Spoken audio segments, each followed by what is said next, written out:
Perfect. And we're back for episode 11 Yes, of we The are. Couch Cricketer. I'm here with my trusty co-host Satish. We've been having some technical difficulties today. And actually, before we get into that, I'm going to ask you a question, Satish. How long do you think it has been since we had our last episode of the podcast? How many days do you think it's been? I think the first bit of the IPL hadn't begun, so probably a long time ago. 101 days.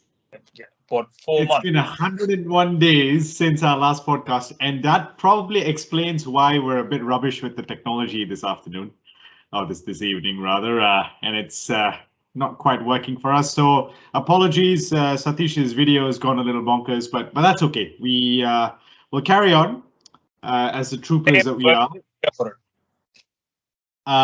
Before we get into it, Satish, how have you been? Just a quick update for all our viewers. I've been good. We've been catching up a few of the 100 games at Lord's. We've been going to the matches, and probably, unfortunately, we seem to have probably it's you or it's me, seem to have something to do with rain.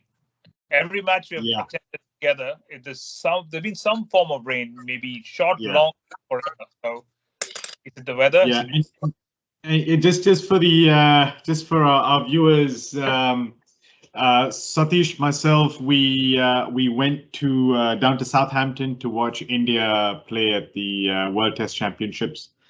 We were really excited. I mean, the build up to this, had been huge, and we were so excited. We drove all the way down from London to Southampton. It was raining when on the way there, and we were hoping for a glimmer. I mean, there was just a glimmer of hope that we might get a little bit of play. So we got down there at what was it, about 9:30, right, Satish? I think we was left at about 7:15 in the morning. We got there at about 9:30. By 11 o'clock, they'd called off the first session, and the forecast just looked terrible. So Satish and I did what we do best usually. We decided to call it quits because there was no way we were going to get any game time in. So we drove all the way up from Southampton to Saraswati Bhavan in Wembley and feasted on a thali meal. one thing That I would was it. add there is that again, yes, we were looking like drenched, kind of drowned rats outside, but I would like to raise a cheers to Rohit Sharma. So he was inside, he Oh, yeah, couldn't do it, but at least he just saw us and he just waved to us and he said thank you. yeah, Because yeah, again, yeah, they were inside definitely. coffee and we had the look on our face by saying, "Can I just have a cup of tea, please?" Because we can't feel anything, chattering teeth. So thanks, Rohit. Yeah, it was good. We got to see a lot of the players. We were pretty lucky, I think, but again, unlucky as well that we didn't really get to see any cricket. And for me, that was the first game that I was going to see in years, probably 15 years. I think the last game live. Actually, no, I saw an hour of the test. There we go. And There we Satish is go. back with I'm the here. video. Nice one. I guess the last game I saw, Satish, was in Perth with Karthik, Anu, and the kids. A couple of hours at the Wacker, which was good fun. Anyway, we've got a packed schedule for today. There's a couple of things to follow up on, or really, by popular demand from some of our most supportive supporters, let's say. There've been a couple of questions on a couple of things that are happening in the world of cricket today. So, Satish, I thought we'd start off with talking a little bit about something that's hot in the UK at the moment. You and I, we've been talking about the 100. You mentioned we've gone to a game at Lord's. I've been to a couple. In fact, I've been to all the home games at Lord's. We went again last week as well. So, just for a couple of our viewers who don't really know what the 100 is, I thought I've just got a couple of slides just to explain what it is, and then we can have a little bit of a chat about what the impact is on the game and so on, right? Yes, we So shall do. what is the 100? It's essentially 8 teams across the country. And the format of the game is a little different to what we're used to in the T20 in that the concept of overs doesn't exist. Instead, we have sets of 5. So it's essentially 20 sets of 5 balls. Now, each bowler can bowl a set of 5. And in some cases, if the bowler is on a roll, he's having a really good spell, he's got maybe a wicket or two, or it looks like he's going to get a wicket, the captain can opt for the bowler to bowl 2 sets of 5 in a row or 10 balls in a row. After 2 sets of 5 or after every 10 balls, there's a change of sides. And when a batsman gets caught out, even if they cross, the new batsman always faces the next ball, which is very different to the traditional sport, right? In the traditional game, if they cross, then the new batsman is on the non-striker's end. Wides are significantly more strict. If you've noticed, Satish, the tram lines are a little bit more closer. No balls get a free hit. There is DRS in this, and they're very, very strict on timekeeping. So it's interesting. If they haven't bowled the 95th ball, if the bowling side hasn't bowled the 95th ball by a certain cutoff time, then for the last 5 balls, they can only have 3 fielders outside the 30-yard circle. So it's very much a batsman's game, I'd say. We've got 8 teams spread across the country. A couple of interesting things. They're going for this sort of local rivalry concept. For example, we've got London Spirit, which is sort of North London. We've got Oval Invincibles, which is South London. You got the Southern Brave and Welsh Fire, which are sort of South UK. You've got Trent Rockets and Northern Superchargers, which are in the north, and then you've got Birmingham Phoenix and Manchester, which is sort of in the middle. And so they've tried to come up with this rivalry concept. And the other interesting thing is that you'll see all of the teams are sponsored by chips, or very as we call them.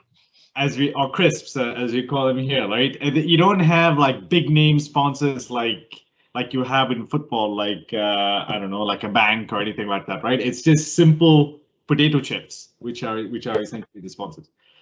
So that's the what, right? It's a simple 100 balls each side, and whoever scores the highest wins. A very simple concept. Now, moving on to the why.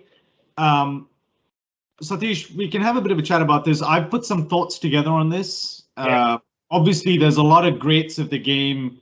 If you look on QuickBuzz or QuickInfo, you'll see there's a lot of traditionalists who've come out against the 100. My opinion, I think the interest in cricket in the UK has been on the decline. You've got a very traditional base of supporters. Correct. Those guys who are willing to spend 150, 200, 300 pounds to go and watch a day of the cricket at the Test or any international, but that's it. The interest in the sport as a whole has been on the decline. And if you want to feed the squad pipeline and build that bench strength the way the IPL does for us in India, you need young talent, and you need to attract new people, new talent into the sport.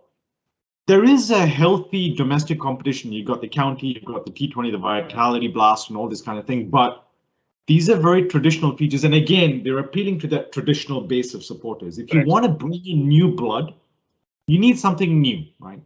And of course, in the UK, cricket doesn't have that same following that football has. The rivalries, the derby rivalries, the local rivalries that you have in football, you don't necessarily have them with cricket.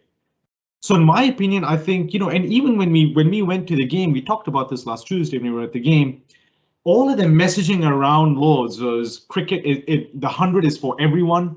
Correct. Every ball counts. There's all kinds of messaging on this. And it really is about bringing in new fans, this new wave of cricket fans. The other thing, obviously, it's significantly more cheaper than an international. We're paying upwards of 150, 200 pounds to go watch a day of the Test. But the 100 game is fixed between 25 to 40 pounds per game, depending on where you sit. So it's significantly more affordable for a family to go and watch cricket. Yeah. Watch the women and the men, and the women have kind of literally taken on to the sport. And good point there, Satish. And I'm glad you mentioned that, because one of the things I wanted to mention was I remember the very first, I think it was the first game, Invincibles played Manchester Originals. That's right. And the Invincibles won. And in the post-match conference or the post-match interviews, one of the female cricketers, I can't remember, this was a couple of weeks ago, I can't remember, but the conversation was really, really interesting. The interviewer says, we haven't seen women's cricket like this in a long time, right? And the match hero, I think it was Danny Van Niekerk, or one of them said, actually, no, we've been playing women's cricket like this. The competition has been alive and well for years. What we have never had in the women's game is this level of support, this level of crowd. Right? You've never had that many people attend a women's game of cricket. And the 100 has done amazing things for the women's game, I'd say. Again, all the superstars we talk about, again, not taking away from any of the male cricketers, but I'm saying at the 100, no one's talking about any of the talk is more about Jemima and Smriti and Deepti and Harmanpreet. All they are featured as the superstars. Exactly. I also take the point by saying, listen, the traditionalists might not be really happy with the 100, but the point is, I'll just name one person, Jasprit Bumrah. Jasprit Bumrah was just a T20. He came from the T20 talent. He's a test match bowler. So it's about initiating the interests in people. So that's what this has done. And to be honest with you, I've enjoyed watching both the games, and I look forward to watching a women's game followed by a men's game, which makes it a complete day. Yeah, exactly. And it's good that you mentioned, our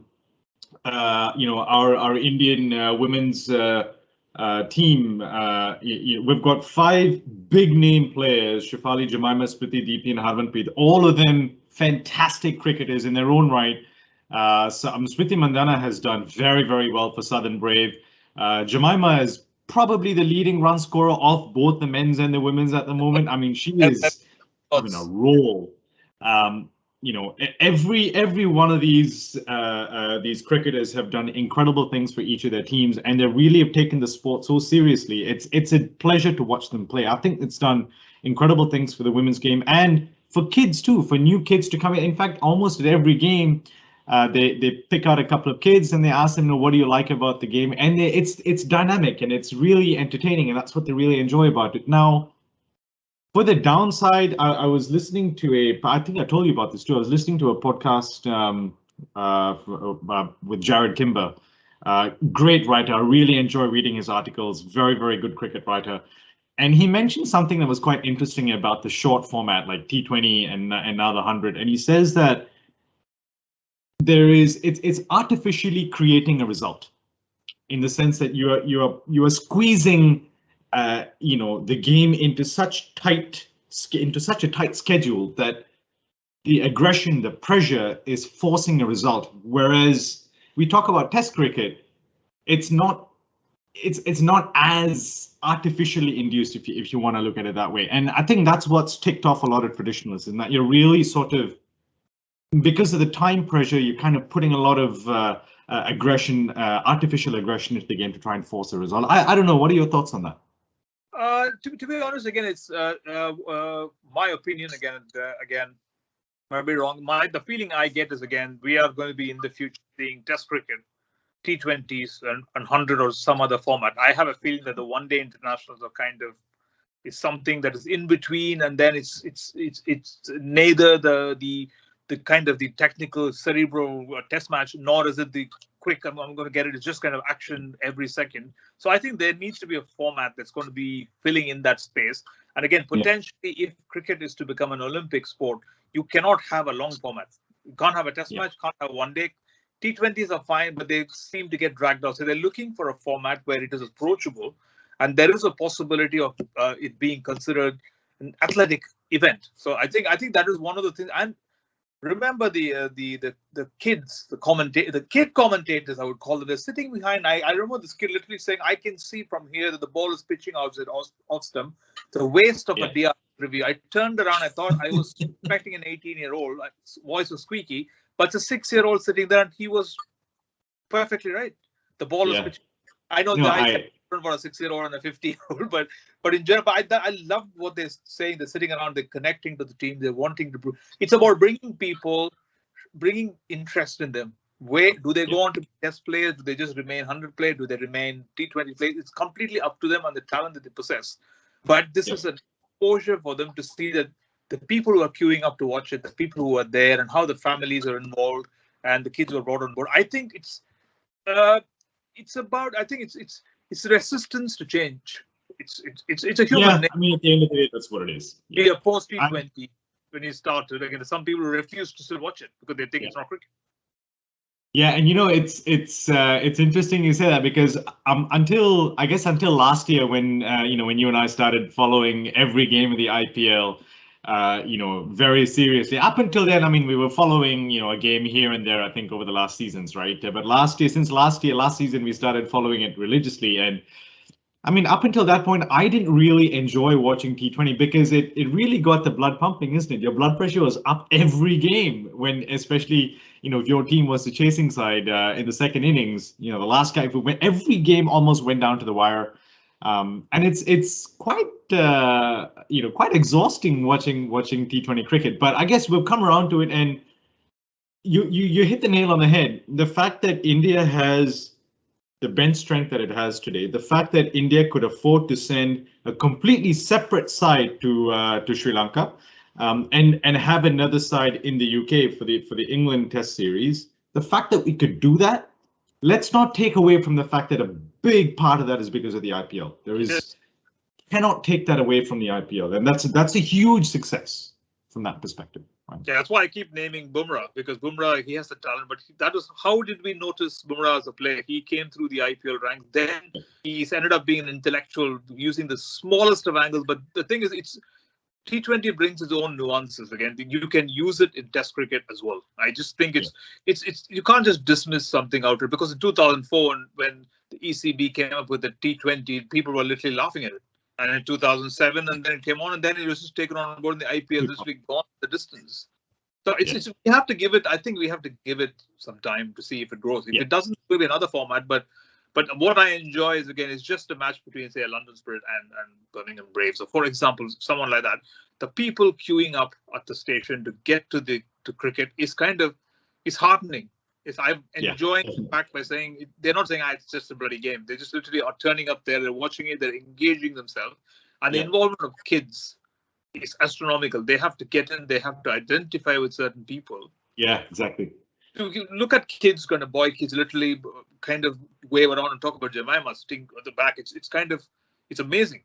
But I think this game is brilliant, one, for the bowlers, because there's always a case of bowler has the Mickey on a has the kind of wood on the batsman, but he gets away because he's done in 6 balls. Now, hey, if I have a hold over you, I'm going to bowl. Like Rashid Khan, literally, he was the best person to respond by saying, hey, I can have 2 hat-tricks.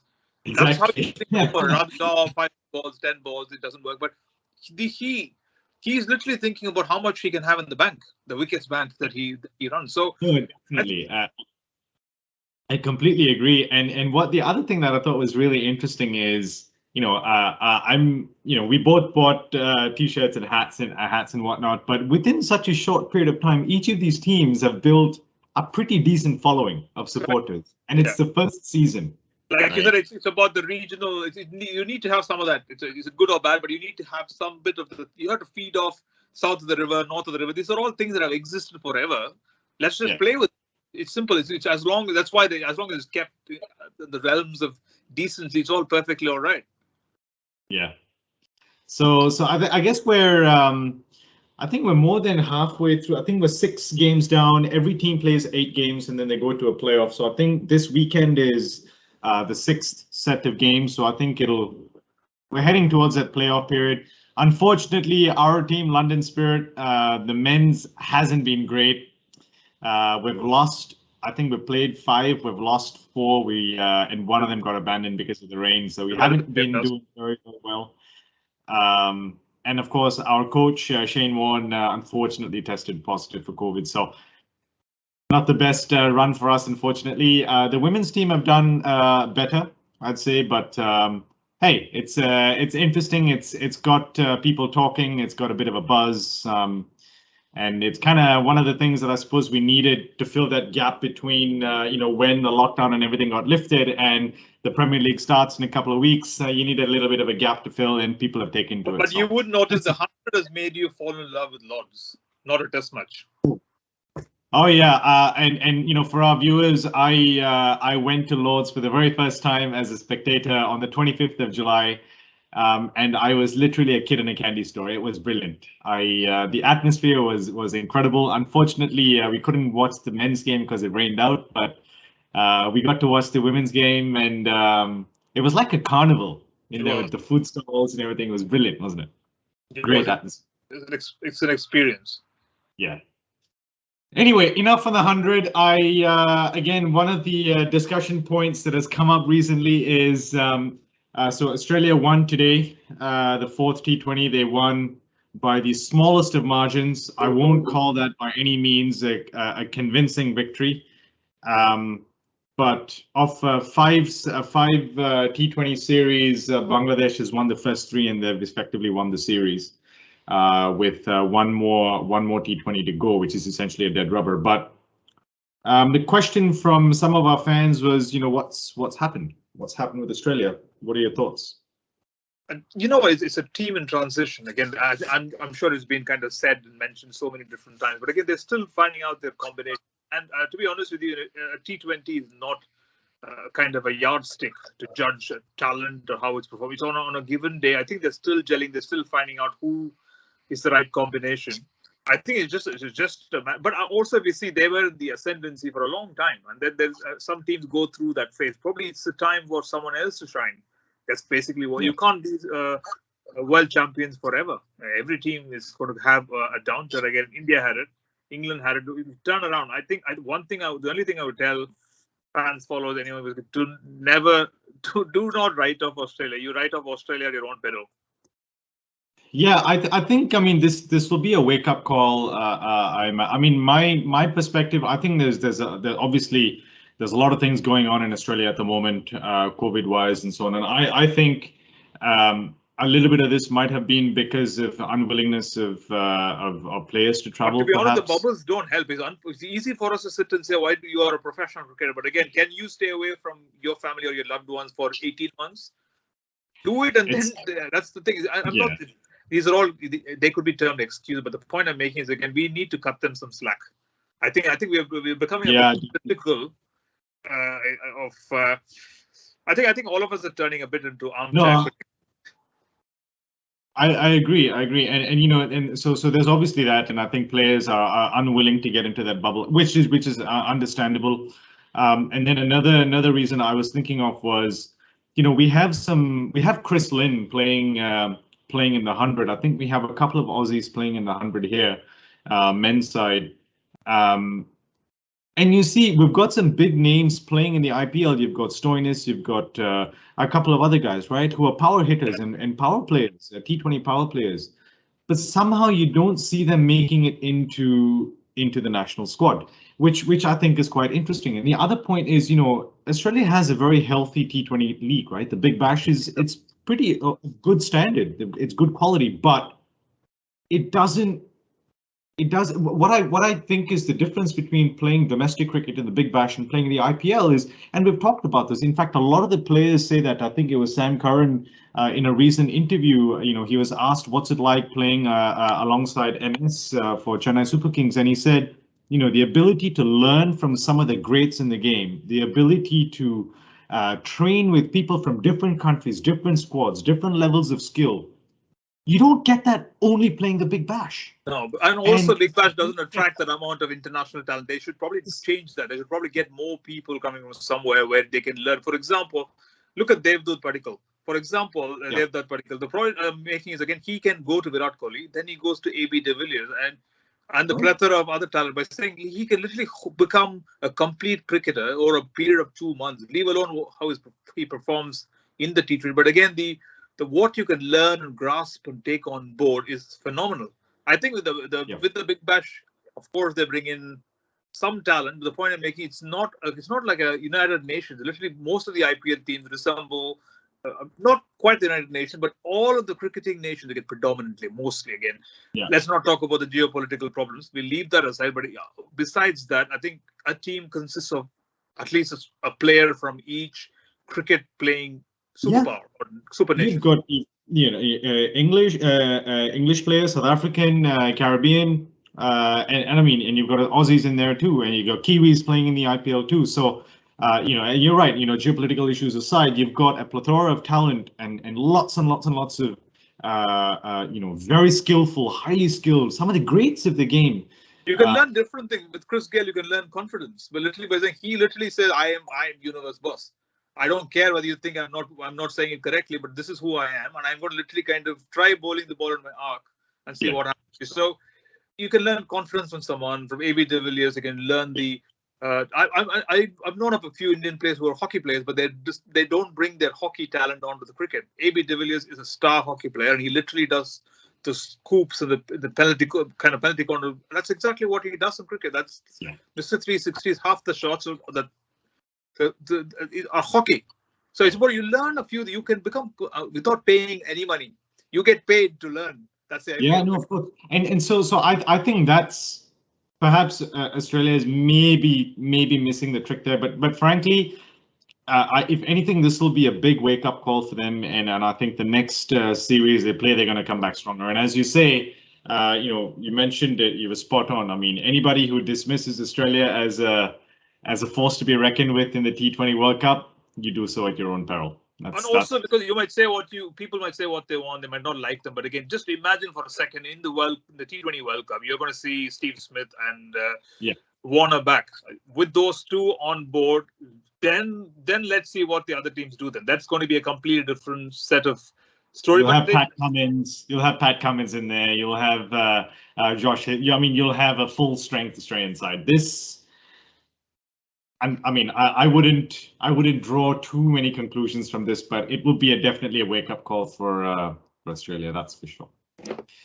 Anyway, on to the last topic for today, Satish. Unfortunately, day 5 was a washout. The first test at Trent Bridge was drawn. Overnight, I think India was in a good position to push for a win. If the weather had cooperated, even if we had gotten maybe 40 to 50 overs in, maybe 2 sessions worth of cricket in, I think we could have pushed for a win. What are your thoughts? Well, how do you think? I think it would have gone down as an absolute classic. Again, the one thing is easy to say we have just 156 to get of 90, and then when the overs start reducing, I thought for a point by saying if they had come down to 30 overs and about say 150 in 30 overs. I think I would say England would have probably had an upper hand because again, under cloudy skies and the wicket sweating under the wickets, Jimmy Anderson is unplayable. Masterclass. Yeah. And against Stuart Broad, there'll be snakes on the wicket. That's what would have happened. They were literally kind of snuck around. So it's not an easy thing. But I wouldn't say because of rain, India's got away with it. I think they went kind of toe-to-toe. They were literally kind of, it's like they were even Stevens, for want of a better. No, definitely. I think day 1, India certainly had the upper hand. I mean, restricting England to 183 was a solid effort. And then when we started again on day 2, I think Rohit getting out, with 3 minutes before lunch, playing a pull shot. In the interview, he says, if the ball is in my slot, then I'm going to play my shot. There's no two. I don't think too much about it. If the ball is in my zone, I'm going to go for it. No shot is the same for the same ball. Again, every time you play the shot, it's not guaranteed it's going to leave, get out. It's going to fly out of the cricket arena. I think it's understandable, but I think it's kind of like a seesaw battle. It was literally, again, I love it for a fact that it was almost like chess because the thing is, some people might say Test cricket is too long or it's boring, but it's not. It's like a saga. It's literally every session is changed. Everything is. It's like one of those. Like for example, this 4 or 5 Lord of the Rings movies. It's almost like that by saying, listen, after 1.5 hours, you're not happy. You need more to happen. What happens next? So this was a seesaw battle. So Bumrah, Anderson, Root, what a stupendous performance from him. He's a class act. I think, and there was some standout performances, throughout in each inning. I think in the second innings for England, Joe Root, essentially, I completely agree with this. I was thinking, maybe Jadeja should have been the player of the match or Bumrah for his 5-4, but no. If Root had gotten out at 30, the match would have ended on the 4th day. Ended. 100%. That's 100 runs that made the difference because it would be 50 to have got in the last 2-hour session, and India would have got it in the last 2-hour session. Yeah. One thing I probably kind of did not appreciate for the fact that the people booing Joe Root again. Of course, you can support a team. Supporting a team does not mean you boo the accomplishment of another batsman. Cricket is that kind of a game. This is not kind of, you're not kind of scoring points. It's not. I think people are taking it a bit too personally. It's like if you need to support someone, you need to diss someone else. Not necessary. I mean, he played a sublime innings. I mean, 109 with a decent strike rate as well. Great innings from Joe. Essentially saved the game for India. I think Jadeja played an incredible part in getting us to a lead of 95 in our first innings of 278. Frankly, I thought bowling from Anderson was something special. I mean, again, getting to 620 Test wickets ain't easy. Something special, especially when the cloud cover came in. I mean, the movement he was getting with the ball was just something incredible to watch, wasn't it? Yeah, the ball, Jimmy Anderson makes the ball go from a cricket ball to a spitting cobra, quite literally. Sometimes the balls don't do anything at all. They just land and they just traverse through the keeper or whatever. But you are so either scared by what it's going to do or what it's not going to do, and you're literally inclined. You already played a shot before the ball's left his hand, which talks about the class of the guy. It's like he's not in the same length, but this is exactly the same when Rishabh Pant walked out, because the field was changed 4 times. You only got to 25, but the point is, if you score 25 of 19 balls, but the entire team is on tenterhooks and they don't know what to do with you. Of course, let's appreciate the fact that Rishabh Pant doesn't know what he's going to do the next ball. It's literally happens. It's just instinctive. It just happens. He's just literally one of those guys who was born to play cricket. So it's exactly like that, because 93 overs and he's literally created mayhem in the team. Yeah. That's the impact. They're not the same players. I'm not saying Anderson is Pant, but the thing is, those are impact players. Those are the players who are literally there for a long run. Definitely. Talking about Anderson and his ball to Pujara and then follow up to Kohli. I mean, you could analyze, and I'm sure they will. But frankly, they probably might get to a point where they'll realize, well, there really wasn't a whole lot else they could have done. I mean, it was classy, really classy. I thought from the English side, Dom Sibley showed a lot of maturity, let's say, for a young Test cricketer. In my opinion, and one of the main roles of an opening batsman is to be out there and play patiently to blunt the ball.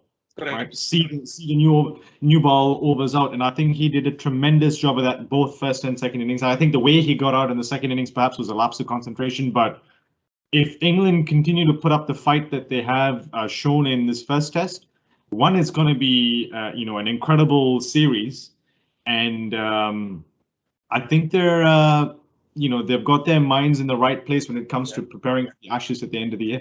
Yeah, I think with Dom Sibley, the thing is, people sometimes need to address Test cricketers as Test cricketers. The strike rates, the averages, the percentages do not matter. Yeah. If he's there for the first 3 sessions, the only thing is, I would say again, if you use up 120 balls and you've got to about 25, you have to kick on from there, because after all the hard work. Because then when the things start get easy for you and the opposition literally sick and tired of you and you give your wicket away, it means you've thrown away 100. But you know what? It's not criticism. It's the point by saying that's what he's done. Probably that's the learning. You just can't learning overnight. Yeah. Hey, and perhaps that was also the plan, right? I mean, for him to be the anchor while Joe Root upped his strike rate. I mean, perhaps that was the plan. All he's bothered about is what his captain tells him. Captain says, I don't care. You get to your 29 if you're there. Probably on the 3rd session, still around till tea. That's all you've done. There's 1 wicket less. You're there. You blunted it out, because the other player on the other side could literally kind of be example Joe Root. He scored freely because the bowlers were kind of sick and tired of bowling at the other one on a length, and then suddenly they see a new guy, and you suddenly try to kind of release the pressure by bowling kind of a 4 ball. And the minute you give Joe Root a 4 ball in the first 4 balls you faced, you are facing 100. Logic. Simple. If you bowl him, if he gets a 4, if he's on a strike rate of 95 to 100 in the first 10 balls, it's guaranteed 100 to 150. Again, it's not. It's in the records. People can go and check the records, because literally that's what it is.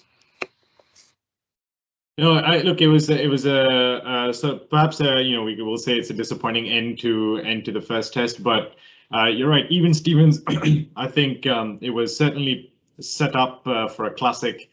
which we didn't quite get. But nonetheless, next test starting this Thursday at Lord's.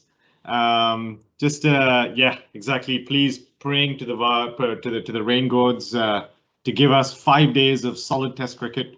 Look out for us on the screens on day 1 and day 4 if you guys are going to be watching it. And yeah, those are the main hot topics I wanted to catch up with you and discuss for the podcast, Satish. Yeah, I think that's covered almost all of it. Again, it's going to be a packed schedule. There's about 4 more tests to go, and then the IPL is around the corner. T20 World Cup. I think we'll have a lot to say and a lot to enjoy and discuss about. Definitely. So for all our viewers, thanks a lot for sticking with us and supporting us along the way. We know it's been 101 days since the last episode. Hey, we scored a century. We're waiting for the 100. There you go.